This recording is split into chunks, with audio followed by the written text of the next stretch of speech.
Hello everybody, GT Cam here once again.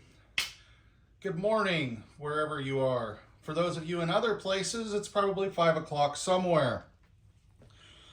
Have a margarita for me if that happens to be where you're at. Anyway, on that note, it's time for another Tool Haul Tuesday. And I'm walking around going, what should I cover today? And oh look, what do we have here? They seem to be Mac tools. What is in here? Oh, okay, I really like these cases, but man, they can be difficult sometimes. Oh look, we have Stubby ratcheting wrenches. So basically what it came down to is I decided I needed some Stubby ratcheting wrenches, and I could have bought Icon, but well, that was kind of boring.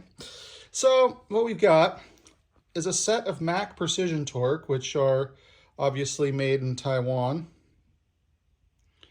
They're interesting.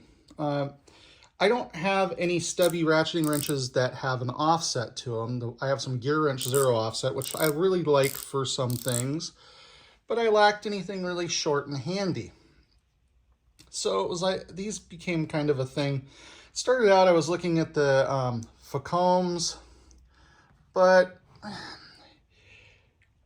yeah, okay, the Facom and the Useg are cheaper. We all know this, right? At least those of us that have paid any attention to my channel or a couple of the other tool channels out there, we're all very well aware that Useg and Facom are generally more affordable than buying the equivalent Mac or Proto. Most of the stuff is all pretty much made in Taiwan anyway. The pitfalls of Taiwan will come up in another video here very soon. If you see it before this, cool, you've seen it. You'll know it when you see it. I'll probably piss a bunch of people off with it. That said, needed something stubby and ratcheting. So this is what I settled on. Found a smoking deal somewhere. Still cost more than buying the Icons, but I don't really have any regrets about that. Now, these have an interesting feature with them because they're out of the Precision Torque line. And that is that they have the Precision Torque jaw, which is kind of funny to me on a short wrench. Look, I get it on something like the little bitty wrenches. Like, this is a small enough wrench. Okay, the opening is small enough, because holy crap, that's a lot of real estate on the head of that thing. But anyway, but this is the type of jaw I like for most stuff. To me, this is what you're using when you're trying not to wreck a bolt. The more aggressive stuff like the RBRT, the Flank Drive Plus, the Icon Anti-Slip and their standard combo wrenches, that's what you use when you've decided, well, I don't give a crap anymore. So, overall, I really like them. I'm a little surprised by some of the little bits about them. Like, it's a sharper shoulder on the outside edge of the wrench than I would expect. There's a lot more real estate in here than I would expect too. That surprised me. The holder, as always, is freaking amazing. But just to put this in perspective, let's grab an equivalent from the standard Precision Torque wrench and look at the difference in the jaw or in the open end of this. Just, you can't even look at this and think forced perspective because it's so much bigger that it just sticks out from behind the conventional Precision Torque. It's like, holy crap, guys.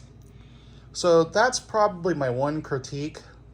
But let's face it, we probably didn't grab these for the open end anyway. We probably grabbed it for this nifty little reversible box on the other end, right? So overall, I like them. In the future, I'd like to see them take some of the excess meat out of the head of the wrench, because you can't tell me you need that much material to utterly destroy a bolt head if you needed to. So I think you could probably get enough leverage on here to break a screw if you needed to with this length. So, on that note, that's going to cover it for today's Tool Haul Tuesday. Fairly short one today. If you guys have any questions on these, feel free to let me know. This is a set of metric that went from 6 to 19 millimeters with 0 skips, which is kind of refreshing to see. Love these holders. I really, oh look, it's got a part number on it. Hey guys, there's a part number there. Huh. I hadn't noticed that on any of them before. The big one doesn't have it. I wonder if I look closer, does it have it somewhere? Huh. Interesting. Well, anyway, on that note, y'all have a great time. GT Cam out.